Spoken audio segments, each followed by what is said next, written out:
All of you. Start करेंगे आज की क्लास। आपका जो टॉपिक रहेगा फर्स्ट ये रहेगा संज्ञा के ऊपर। जैसा आप लोग जानते हैं कि अभी जो एग्ज़ाम हो रहे हैं वो आपके सिर्फ Himachal Pradesh public service commission के हो रहे हैं।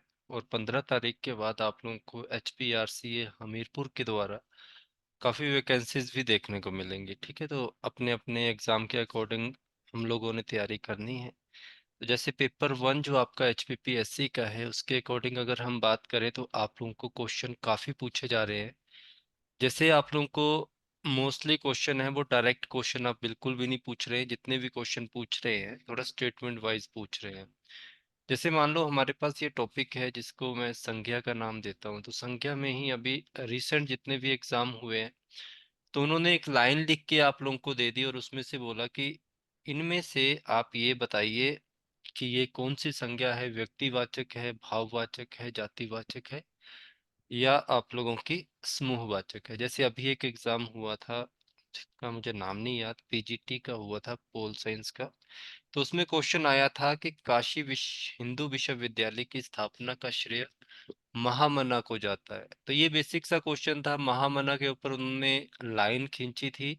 तो हम डायरेक्ट बता सकते थे कि कोई बिल्डिंग आप लोगों की बनी है किसी भी चीज को, तो उसका निर्माण किया गया है एक व्यक्ति के द्वारा, क्योंकि उसी ने ही उसको बनाने में काफी योगदान दिया है। तो सिंगल एक व्यक्ति की बात की जाए जब, तब आप लोगों का आंसर व्यक्तिवाचक होता है। ठीक है, फिर अगर यही बात किसी समूह में होती तो समूहवाचक का आता, अगर जाति के ऊपर होती तो जातिवाचक होता। तो इन्हीं चीजों को आप लोगों ने समझना है।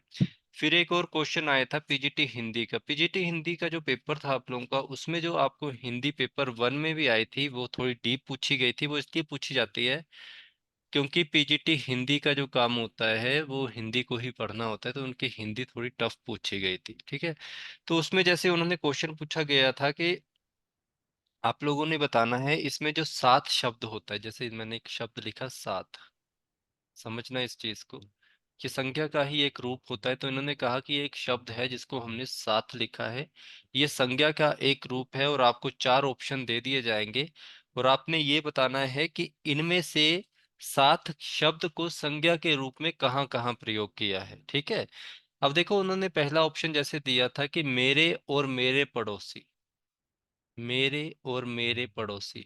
मेरे तो चलो ठीक है आपका सर्वनाम में आ गया, पड़ोसी, पड़ोसी कोई भी हो सकता है, ये संज्ञा, तो संज्ञा ऑलरेडी यूज हो गई इसमें, तो आप इसको नहीं यूज करेंगे। बेटा और ड्राइवर वर्ड यूज किया था तो इसमें ऑलरेडी संज्ञा यूज होगी, तो सात शब्द आपका संज्ञा के रूप में प्रयोग नहीं होगा। वे सभी घूमने गए, सभी भी आप लोगों का एक संज्ञा के रूप में आता है। सभी का मतलब कौन कौन गए, सभी आता है आप लोगों का एक ग्रुप में, ये आपके समूहवाचक संज्ञा के रूप में आता है।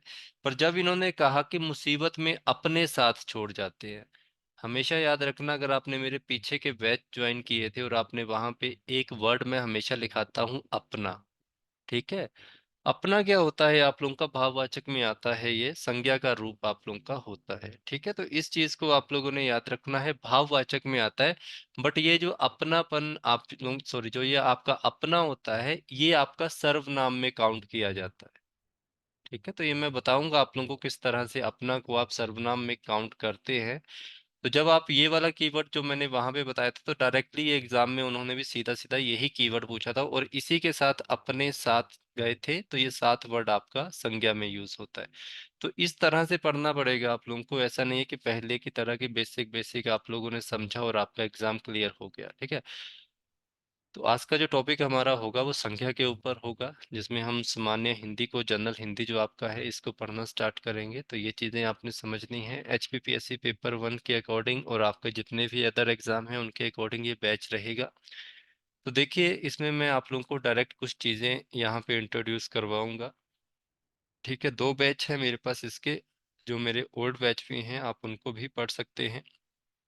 वहाँ पे सारा का सारा मैंने बोर्ड से करवाया है, यहाँ पे मैं आप लोगों को थोड़ा PPT के रूप में समझाऊंगा ज़्यादा अच्छे और तरीके से। देखो कई बार क्वेश्चन आता है, जैसे मान लीजिए आपका अभी रिसेंट एग्जाम है जियो अकाउंट और ऑडिटर वालों का, इनका हिंदी के साथ कोई लेना देना नहीं होता, तो इनको बिल्कुल बेसिक क्वेश्चन आएगा। और अगर आप JBT TGT या एलाइड वगैरह की भी तैयारी कर रहे हैं तो वहां पे भी आप लोगों को मेंस में कुछ क्वेश्चन आते हैं।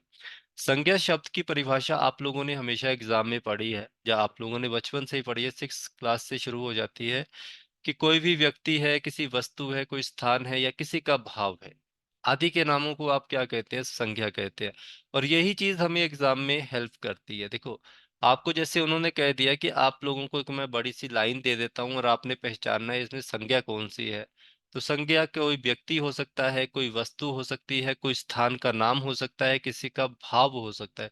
अब यहाँ पे भाव का मतलब ये नहीं होगा कि कि किसी वस्तु का प्राइस। भाव का मतलब होता है कि किसी का हंसना, मुस्कुराना, रोना, दुख में, सुख में, ये वाली चीजें, ठीक है। तो ये चीज आपने ध्यान रखना है, यहाँ पे फीलिंग की बात की जा रही है। तो ये भी अगर आप लोगों को शब्द दिखेगा वहां पे, तो ये आपने ध्यान रखना है किसके अंतर्गत आता है। ये संज्ञा के अंतर्गत आप लोगों को पूछा जाता है, तो ये ध्यान रखें आप लोग। अच्छा, अब कौन कौन से कीवर्ड हमें याद रखने हैं? जैसे मैंने यहाँ पे आपको कहा कि मनुष्य, आगे कहा मूर्खता, आगे कहा राम, आगे कहा सेना। अब देखो इसको कैसे आप लोग अपने अकॉर्डिंग यूज कर सकते हैं। देखिए, मनुष्य, अब मनुष्य कौन हो सकता है? मनुष्य में आते हैं मेल और फीमेल, ठीक है, पुरुष और स्त्री, लड़का और लड़की, ये सारे मनुष्य के अंतर्गत आते हैं। मूर्खता क्या हुई? ये आपका भाव होता है। राम क्या हुआ आप लोगों का? मनुष्य आगे जातिवाचक संज्ञा, जिसके अंतर्गत सारे आ गए। ये मूर्खता होती है, किसी की मूर्खता, मतलब ये इंसान मूर्ख है, हमें कैसे पता चला ये मूर्ख है? हमने उसको भाव किया, मतलब उसको जाना, तब हमें पता चला। राम क्या हो सकता है? राम एक व्यक्ति का नाम हो सकता है। सोना क्या होता है? ये द्रव्य, सॉरी, सेना क्या हो सकती है? ये समूहवाचक होती है। इसके ऊपर भी क्वेश्चन आते हैं। तो ये चीज आपने थोड़ा थोड़ा ध्यान रखनी है। अभी बस इतना सा नॉर्मल चीजें याद रखो। अब देखिए, कई बार क्वेश्चन आप लोगों को पूछा जा सकता है कि जो आप लोगों की संज्ञा होती है, इसके कार्य क्या होते हैं। अब थोड़ा सा और चीज समझेंगे हम इसको। जो चीज आगे हम पढ़ेंगे उसी को पढ़ रहे हैं। किसके प्रमुख कार्य क्या होते हैं? व्यक्तियों के बारे में हमें बताना। व्यक्ति क्या हो सकते हैं? व्यक्ति हो सकता है, जैसे यहाँ पे लिखा है बलराम, राम, श्याम, ठीक है, सीता, गीता, ये सारी चीजें आप लोगों की। नदियों के नामों के बारे में बताना। नदी, गंगा, ब्रह्मपुत्र, चेनाब, व्यास, कोई भी हो सकती है। पहाड़ों के नाम के बारे में बताना। धौलाधार, विंध्याचल, हिमालय, ठीक है, ये सारे। राज्यों के बारे में बताना। राज्य आजकल फेमस जो आप लोगों के चले हैं, एक तो तमिलनाडु, उड़ीसा, आप लोगों का बिहार, ये सारे राज्य हो गए। देश के बारे में बताना, तो देश आप लोगों के, जैसे आपने कल न्यूज़ पढ़ी होगी कुवैत के बारे में, कि कुवैत आप लोगों का वहां पे आग लग गई है, ठीक है, तो ये देश हो गया। अब महादेश क्या होते हैं? महादेश होते हैं जब ग्रुप ऑफ कंट्रीज को इकट्ठा किया जाता है। जैसे एशिया हो गया आप लोगों का ना, ईस्ट एशिया, साउथ एशिया, ये एशिया हो गया, ठीक है। पुस्तकों के नाम बताना। पुस्तकों का नाम कुछ भी हो सकता है, गोदान हो सकता है आपकी, ठीक है। जैसे आप वंडरलैंड पढ़ते हैं, ये सारी पुस्तकों के नाम है। पत्र पत्रिकाओं के नाम बताना। तो कोई भी पत्र और पत्रिकाएं, मैगजीन वगैरह आप लोगों की हो सकती हैं। ग्रह नक्षत्र जितने भी आप लोगों के आते हैं, सूरज, मंगल, शनि, ये सारे इसके अंतर्गत आप लोगों ने ध्यान रखना है, ठीक है।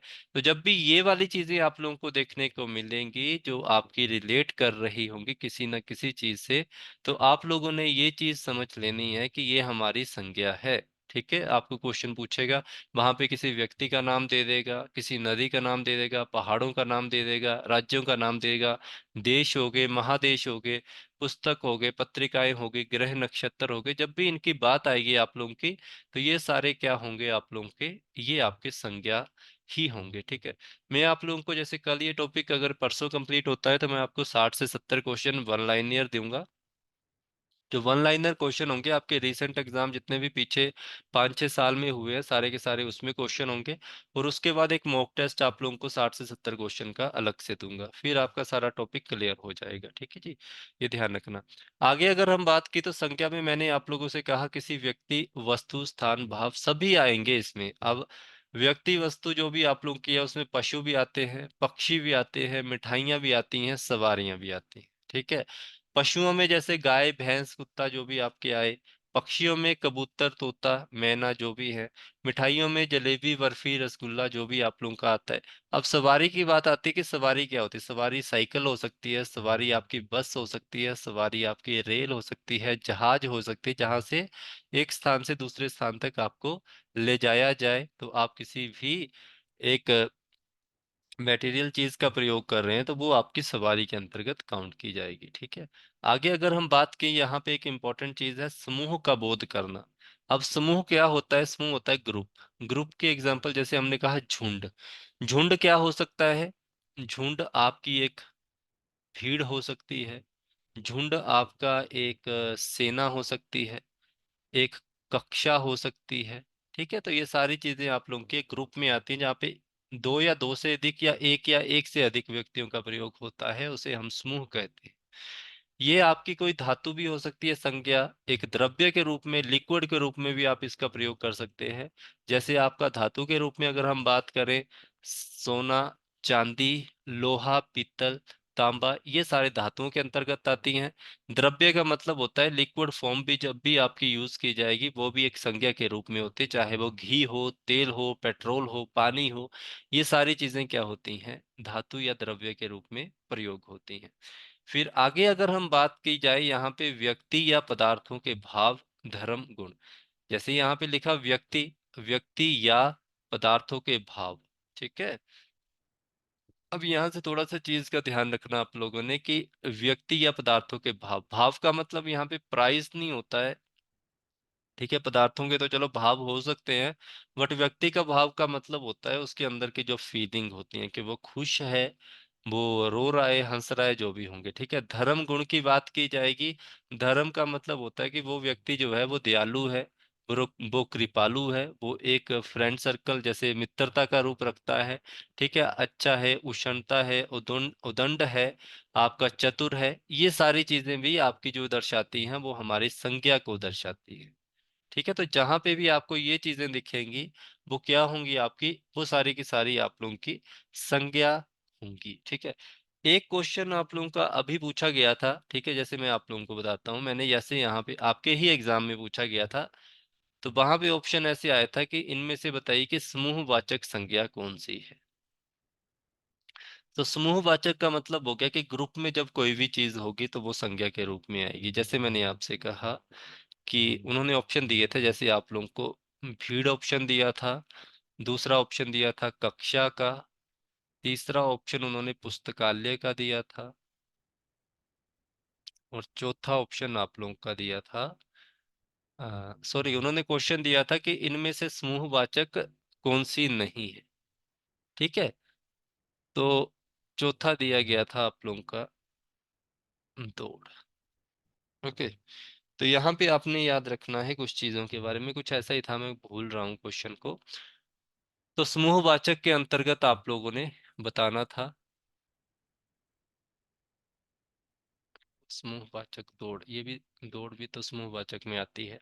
कुछ और ऑप्शन था उसमें, एक ऑप्शन अलग था, वो था कुछ पता, हाँ, वो था, उन्होंने दिया था बच्चा। ठीक है। भीड़, भीड़ में एक से ज्यादा होते हैं, कक्षा में भी एक से ज्यादा होते हैं, पुस्तकालय जो होगा आप लोगों का, वहां पे जो व्यक्ति बैठते हैं वो एक से ज्यादा ही बैठते हैं, और जो दौड़ होगी, दौड़ में भी एक से ज्यादा व्यक्ति आप लोगों के दौड़ेंगे। ठीक है। वहां पे सिर्फ बच्चा था। ठीक है। तो बच्चा आपका जातिवाचक संज्ञा में होता है, बच्चा आपका लड़का भी हो सकता है, लड़की भी हो सकती है। तो इस तरह से थोड़ा ध्यान रखना है। तो मैंने आपसे कहा है कि आपका जो एग्जाम होगा वो डिपेंड करेगा कि आपका एग्जाम कौन सा है। अगर आप लोगों का एग्जाम एजुकेशन से रिलेटेड है और आप HPPSC का पेपर 1 दे रहे हैं, तो आप लोगों को जीके सेक्शन के क्वेश्चन आएंगे, बट वो स्टैटिक जीके होगा। ठीक है। अगर आपका नहीं है तो आपको करंट अफेयर के क्वेश्चन ज्यादा आएंगे। अब हम यहाँ से आगे पढ़ना स्टार्ट करते हैं। इनमें से कोई डाउट तो नहीं है आप लोगों को? ठीक है। मैं ये सारे नोट्स आप लोगों को दे दूंगा। अब हम बात करेंगे संज्ञा के भेद के बारे में, कि कैसे कैसे इसके भेद होते हैं। ठीक है। तो समझिए इनके भेदों के बारे में कि भेद क्या होते हैं। संज्ञा का क्वेश्चन कभी भी आप लोगों को एग्जाम में आ जाए कि संज्ञा जो आप लोगों की होती है इनको कितने भेदों में बांटा जाता है, तो दो भेद होते हैं आपके, दो वर्गीकरण होते हैं इसके। देखो, पहला वर्गीकरण आप लोगों का क्या कहलाता है कि इसमें जो आप लोगों का पहला वर्गीकरण होता है वो ये चीज बताता है कि जो भी व्यक्ति आप लोगों का होगा वो लिविंग भी हो सकता है और नॉन लिविंग भी हो सकता है। ठीक है। दोनों तरह से होगा। जीवंत भी हो सकता है, अजीवंत भी हो सकता है। जीवंत जो व्यक्ति होगा वो प्राणीवाचक संख्या के अंतर्गत आता है, और जो अजीवंत होता है वो अप्राणीवाचक संख्या के रूप में उसका प्रयोग होता है। अब जीवंत जो भी होंगे उन ये भी क्वेश्चन आते हैं, जीवंत संज्ञा इनमें से जीवंत संज्ञा कौन सी है, बेसिक क्वेश्चन होता है। लड़का, घोड़ा, पक्षी, ये सारे जीवंत होते हैं, मतलब लिविंग थिंग्स के अंतर्गत आते हैं आप लोगों के। इसका मतलब कि जितने भी आप लोगों को मैं बता रहा हूँ ये सारे चल फिर सकते हैं। ठीक है, इनको हम क्या कहते हैं, प्राणीवाचक संज्ञा कहते हैं। आपका पेड़ हो गया, ईंट हो गया, दीवार हो गई, ये सारे के सारे क्या होते हैं, अप्राणीवाचक होते हैं। क्योंकि पेड़ जो आप लोगों का होता है ये एक तरह से नॉन लिविंग थिंग्स के अंतर्गत माना जाता है। क्यों कहा जाता है, हिंदी भाषा में कहा जाता है क्योंकि ना तो ये चल सकता है और ना ही ये बोल सकता है। ठीक है, तो कभी भी आपको क्वेश्चन आए कि अप्राणीवाचक संज्ञा के बारे में बताओ, तो वहां पे लड़का, घोड़ा, पक्षी और चौथा ऑप्शन हमेशा पेड़ होता है। क्योंकि हम सोचते हैं कि पेड़ जो है वो ग्रोथ कर रहा है, वो ऊपर चल बढ़ रहा है, वो 1 फुट से 10 फुट हो गया, 10 से 1000 फुट ऐसे चलता है ना। पर ऐसा हमेशा याद रखना कि जो आपकी हिंदी भाषा होती है उसमें जो जीवंत होता है, प्राणीवाचक और अप्राणीवाचक में यही भेद होता है कि प्राणीवाचक संज्ञा के जितने भी आप लोगों की यूज होगी वो सारे के सारे एक जगह से दूसरी स्थान पर जा सकते हैं, चल फिर सकते हैं। बट अप्राणीवाचक में एक जगह स्थिर होंगे, कांस्टेंट होंगे, वो अपने स्थान से हिल नहीं सकते, ना वो बोल सकते हैं। तो ये चीज आप लोगों ने थोड़ा सा ध्यान रखना है। ये ऑप्शन आ चुका है एग्जाम में, पेड़, ईंट, दीवार वाला। पेड़ का ही ऑप्शन देते हैं क्योंकि हम डाउट में रहते हैं, वो 3 ऑप्शन देंगे, लड़का दे देंगे, आपको घोड़ा दे देंगे और तीसरा पेड़ देंगे और चौथा बोलेंगे इनमें से कोई नहीं। तो आपने आंसर तो पता है क्या करना है, क्योंकि आप अपना बेसिक यूज करेंगे कि हमें बताया गया था कि पेड़। ठीक है, और अगर हमें नहीं बताया गया होता तो हमने कहना था इनमें से कोई नहीं, क्योंकि जो पेड़ होता है वो भी तो जिंदा होता है, वो भी तो ग्रोथ करता है। तो इस चीज को ध्यान रखना। दूसरा वर्गीकरण आप लोगों का होता है गणना के आधार पर। संज्ञा में दूसरा वर्गीकरण जो होगा वो संज्ञा के गणना के आधार पे होता है। जैसे हम एक शब्द लेते हैं जिसे हम कहते हैं आम। आम को हम गिन सकते हैं, ठीक है, आम हमेशा याद रखना इसको गिना जाता है। ठीक है, 1 2 3। किंतु जो दूध होता है आप लोगों का उसको गिना नहीं जाता है, उसको मेजर ही किया जाता है, उसको सिर्फ मापा जाता है। तभी ये द्रव्यवाचक संज्ञा के अंतर्गत आते हैं, चाहे वो आप लोगों का दूध हो, चाहे वो पेट्रोल हो, चाहे वो तेल हो, चाहे वो पानी हो। बट गणना के आधार पर हमारे पास जैसे आम आता है, सोना आता है, आपका चांदी आती है, लोहा आता है। ठीक है, ये सारी, तो ये ध्यान रखना आप लोगों ने, हम इनको क्या करते हैं, गिन के देते हैं। ठीक है, तो ये थोड़ा ध्यान रखें आप लोग, ये भी इम्पोर्टेंट आप लोगों का आ सकता है। ओके, फिर आपका जैसे फीलिंग्स होगी आपकी, प्रेम, घृणा, घृणा, सुख, दुख, इनको भी आप गिनती नहीं कर सकते हैं। ठीक है, इस तरह संज्ञा के भेद होते हैं गणनीय और अगणनीय। ठीक है, इनका व्याकरण की दृष्टि में ये महत्व है कि गणनीय संज्ञा वे है जिनके एक वचन और बहुवचन दोनों होते हैं। ये वाली लाइन याद रखना, ये इंपॉर्टेंट है। क्वेश्चन आप लोगों को पूछा जाएगा कि जो गणनीय संज्ञा है वो कौन सी होती है, एक वचन होती है या बहुवचन होती है, और अगणनीय आप लोगों की कौन सी होती है। ठीक है, तो ये ध्यान रखें। जो गणनीय संख्या होगी जिसको हम गिन सकते हैं वो हमेशा आप लोगों की एक वचन में हो सकती है या बहुवचन में हो सकती है। परंतु जो अगणनीय होती है वो हमेशा एक वचन में। ठीक है, जैसे आप लोगों ने याद रखना है, अगणनीय में कौन कौन सी आती है, जैसे ऊपर बताया आपको, दूध, पेट्रोल वगैरह जितनी भी आप लोगों की चीजें होंगी। ठीक है, गणनीय में एक वचन भी आता है, बट एक वचन के साथ हमेशा बहुवचन साथ चलेगा, एक से ज्यादा चलेंगे वो आप लोगों की चीजें। ठीक है, जैसे ग्रुप होगा आप लोगों का, ये सारी थोड़ी चीज ध्यान रखना। क्वेश्चन यही इंपॉर्टेंट आप लोगों का होगा कि अगणनीय संज्ञा में एक वचन का प्रयोग होता है कि बहुवचन का होता है। तो याद रखें, अगणनीय जिसको गिना ना जा सके उसमें हमेशा एक वचन का ही हम प्रयोग करते हैं, उसमें हमेशा एक ही चीज का प्रयोग किया जाता है। जैसे यहाँ पे मैंने लिख दिया है, गणनीय में एक वचन बहुवचन दोनों होंगे। ये जातिवाचक संख्या में आता है, ये भी इंपॉर्टेंट है ना। आपको दूसरा क्वेश्चन तो एक बता दिया मैंने कि एक वचन या बहुवचन होगा। दूसरा होगा कि गणनीय संज्ञा में कौन सी संज्ञा का रूप यूज किया जाता है, तो हमेशा याद रखना आपने जातिवाचक संज्ञा का प्रयोग किया जाता है। ठीक है, जैसे मैंने आप लोगों को कहा लड़का। ठीक है, तो लड़का यहाँ पे राम श्याम कुछ भी हो सकता है, और लड़का के साथ लड़की भी आती है। ये किसमें है, पुरुष और स्त्री। ठीक है, ये एक वचन बहुवचन दोनों में चलते हैं, जब इनको गिनते हैं तो एक से ज्यादा। अगणनीय में व्यक्तिवाचक ही होगा, अकेला राम ही होगा। द्रव्यवाचक होगा दूध होगा, समूहवाचक होगा झुंड में होंगे एक से ज्यादा, भाववाचक होगा आपका सुख दुख, हंसी खुशी जो भी आप लोगों का होगा। तो इसको थोड़ा ध्यान रखना। गणनीय आप लोगों का हमेशा जातिवाचक होगा, और इसके अलावा जितने भी आप लोगों के बचे वो सारे अगणनीय में होते हैं। तीसरा आप लोगों का होता है, ये क्वेश्चन भी आप लोगों को पूछा जाता है, ये इंपॉर्टेंट है, कि व्युत्पत्ति के आधार पर संज्ञा के कितने भेद आप लोगों के होते हैं। ठीक है, अगर हम संज्ञा का वर्गीकरण करें तो संज्ञा का वर्गीकरण होता है आप लोगों का दो तरह से, एक तो पहला वर्गीकरण, एक दूसरा वर्गीकरण। अब यहाँ पे एक और चीज आप लोग नोट कर लो, मैं आपको एक और चीज दिखा देता हूँ। वैसे ये क्वेश्चन पूछा तो नहीं जाएगा, बट आप लोगों ने थोड़ा ध्यान रखना है। जैसे यहाँ पे लिख लो संज्ञा। संज्ञा को हम यहाँ पे ना दो भागों में और बांट सकते हैं, संज्ञा को दो भागों में बांटा जाता है। संज्ञा को एक बांटा जाता है धर्म के आधार पर। अब ये धर्म ये मत समझना हिंदू मुस्लिम वाला धर्म, ठीक है, वो वाला धर्म नहीं है। और एक इसको वस्तु के आधार पर ही मापा बांटा जाता है अलग से, है ना। तो धर्म के आधार का मतलब होता है कि एक भाववाचक संज्ञा होती है। ये क्वेश्चन नहीं आता है आप लोगों को, मैं वैसे ही बता रहा हूँ। धर्म के आधार पर कभी आप लोगों को क्वेश्चन आ जाए कि संज्ञा को धर्म के आधार पर जब भी बांटा जाएगा तो कौन सी संज्ञा प्रयोग होगी। धर्म का मतलब आप लोगों का भाववाचक संज्ञा होता है, उसके अंदर कितनी दया है, क्रूरता है, उस वो हंसता है रोता है, ऐसी सारी चीजें है ना, उसकी फीलिंग्स की बात। बट इसके अलावा जितने भी आप लोगों की बचेगी, वस्तु के आधार पर जब भी बात आएगी वहां पे व्यक्तिवाचक संज्ञा का प्रयोग भी होगा, जातिवाचक का भी होगा, समूहवाचक का भी होगा, और द्रव्यवाचक का होगा। ये सारी की सारी वस्तु के रूप में हम प्रयोग करते हैं। ठीक है, तो इनको थोड़ा आप लोगों ने ध्यान रखना है। जब भी धर्म के आधार पे पूछे जाएगी तो अकेली आप लोगों की होगी, वो मैंने आप लोगों को बता दिया कौन सी होगी। वो आप लोगों की अकेली भाववाचक होगी, तो ये ध्यान आप लोग रखें। ठीक है, अब हम बात करेंगे इसका तीसरा वर्गीकरण करेंगे। तीसरे वर्गीकरण के आधार पर आप लोगों का व्युत्पत्ति शब्द आप लोगों ने याद रखना है, कीवर्ड होता है। इसके आधार पर संज्ञा के तीन वर्ड किए जाते हैं, इनको तीन हिस्सों में बांटा जाता है। ठीक है, सबसे पहला होता है रूढ़।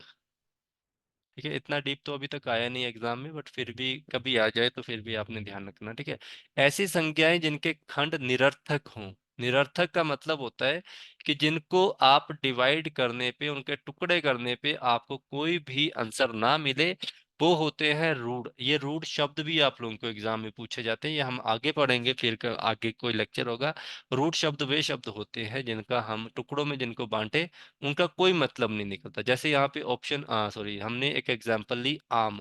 आम के दो टुकड़े कर दो, एक ले लो आ और एक ले लो माँ, अलग कर दिया, इनका कोई अर्थ निकला? कोई अर्थ नहीं निकलता। घर के दो टुकड़े कर दो घ और र, कोई इसका मीनिंग निकला? नहीं निकला। हाथ के दो टुकड़े करो हा और थ, कोई मतलब नहीं है। पैर के कर दो पै और र, कोई मतलब नहीं है। मुंह के कर दो मुंह और ह, इसका कोई मतलब नहीं है। तो ये कभी भी आप लोगों को एग्जाम में आएगा कि आप इनमें से बताइए कि रूढ़ शब्द इनमें से कौन से हैं। कॉलेज कैडर के एग्जाम में पूछे जा चुके हैं, प्रीवियस कोर्स अगर किसी ने पढ़ा होगा तो मैंने उसमें ये बताया ही होगा आप लोगों को। तो रूढ़ शब्द वे शब्द होते हैं जिनका टुकड़ा करने पे, जिनको विभाजित करने पे हमें कोई अर्थ ना मिले, उसको रूढ़ शब्द कहते हैं। तो रूढ़ में आपको कुछ भी आ सकता है, अमरूद आ सकता है आपको, सेब आ सक मतलब कुछ भी आ जाएगा आप लोगों को, आपने बस उनको टुकड़े कर देना वहां पे।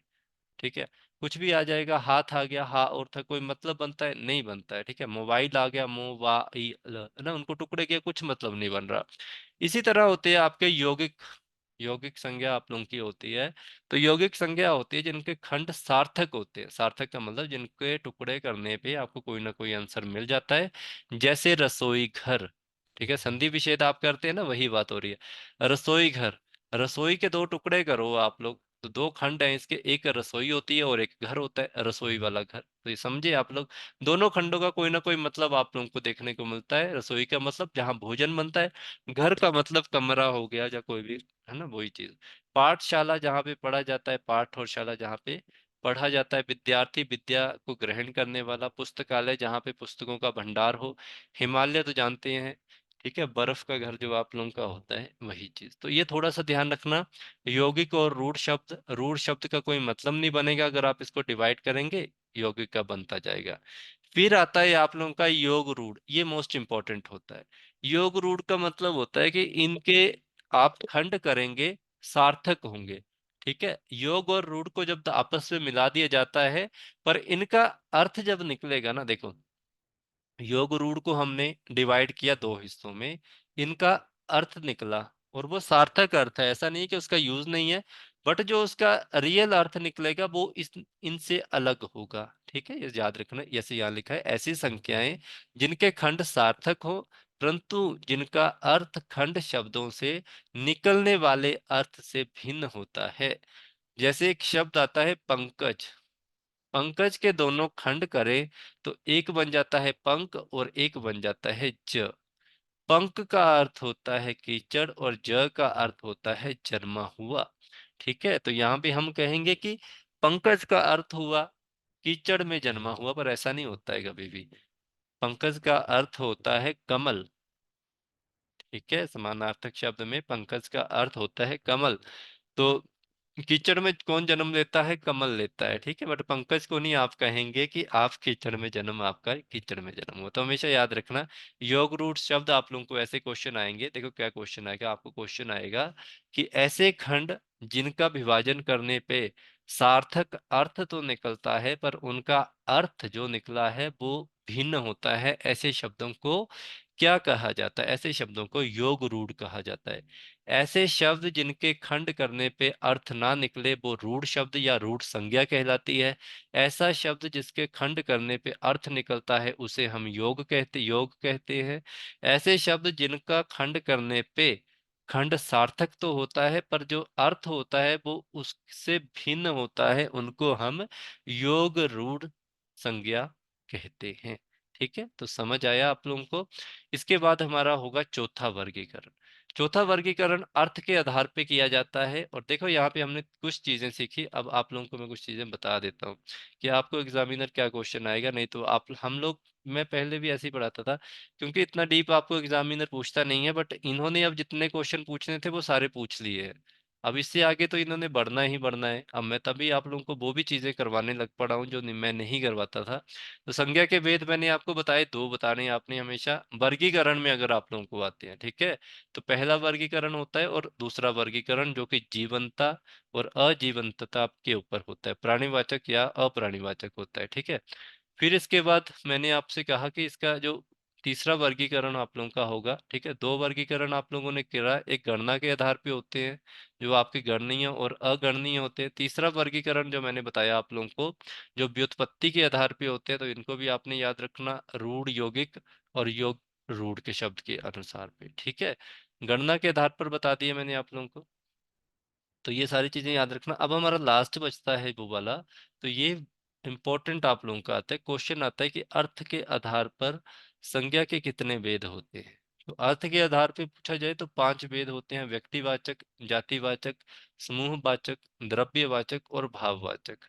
अगर मैं आप लोगों के सामने बोल दूं कि मैं सिर्फ आप लोगों को यहाँ तक ही कराऊंगा, इसके आगे मैं आपको नहीं कराऊंगा, मैं आपको कह सकता हूं कि आप बड़े आराम से इन टॉपिक को पूरा कर लोगे कि व्यक्तिवाचक संज्ञा क्या होती है, जिसमें सिर्फ एक ही व्यक्ति के बारे में बात की जाएगी। जातिवाचक क्या होती है, जाति अभी बताया, जिसमें आप लोगों को डिफरेंट होंगे। ठीक है, एक से ज्यादा आप लोगों की, जैसे गाय आ गई। अब गाय एक संज्ञा नहीं होती है, ये व्यक्तिवाचक में नहीं आती है। क्यों नहीं आती है? क्योंकि गाय की डिफरेंट डिफरेंट वैरायटी होती है। वो आप लोगों की विदेशी गाय हो सकती है, देसी गाय हो सकती है, पहाड़ी गाय हो सकती है, ठीक है, नील गाय हो सकती है। तो इस तरह से आप लोगों ने ध्यान रखना है। अब हम बात करेंगे यहाँ पे जैसे व्यक्तिवाचक संज्ञा।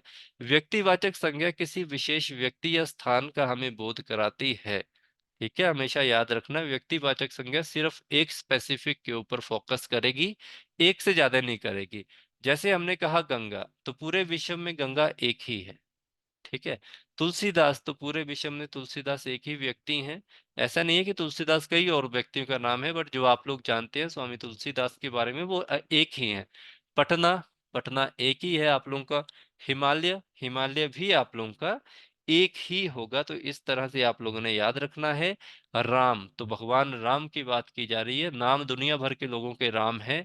कृष्ण, कृष्ण एक ही होंगे। ठीक है, तो अल्लाह पैगंबर भी एक ही होंगे। तो इस तरह आप लोगों ने इनको याद रखना है।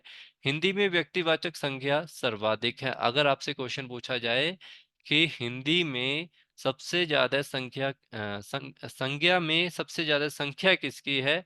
तो व्यक्तिवाचक संख्या संज्ञा जो आप लोगों की है यही सबसे ज्यादा आप लोगों की आती है। ठीक है, व्यक्तिवाचक संज्ञा बहुत है। तो व्यक्तिवाचक संज्ञाओं में निम्नलिखित नाम समाविष्ट होते हैं जो कि रिजर्व होते हैं आप लोगों के व्यक्तियों के अपने नाम। तुलसीदास, महेश, राम आदि। तो ये एक व्यक्ति के ही नाम हो सकते हैं। जब भी हम बात करेंगे कि महेश 8वीं क्लास में पढ़ता है तो एक ही महेश की बात होगी। महेश के अंतर्गत जितने भी और नाम आते हैं हम उनकी बात नहीं करेंगे। पर जब हम बात करेंगे बच्चा, तो बच्चा आप लोगों का व्यक्तिवाचक में नहीं आएगा। बच्चा एक 7 साल का भी हो सकता है, 2 साल का भी हो सकता है, 4 महीने का भी हो सकता है, 10 महीने का भी हो सकता है। ठीक है, गाय, भैंस, कुत्ता, ठीक है, जितनी भी आप लोगों की चीजें बता दूंगा आपकी। नदियों के नाम, गंगा, गंडक, यमुना, ब्रह्मपुत्र, ठीक है, ब्यास। तो ये सारी चीजें आप लोगों ने याद रखनी है। तो ये इस तरह से, ठीक है, व्यक्तिवाचक संज्ञा के बारे में आज हम लोगों ने इतना सा पढ़ा।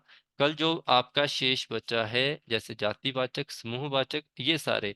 अब देखो ऐसा नहीं है कि मैं व्यक्तिवाचक सिर्फ इतना ही कराऊंगा, व्यक्तिवाचक में आगे झीलों के नाम भी आते हैं।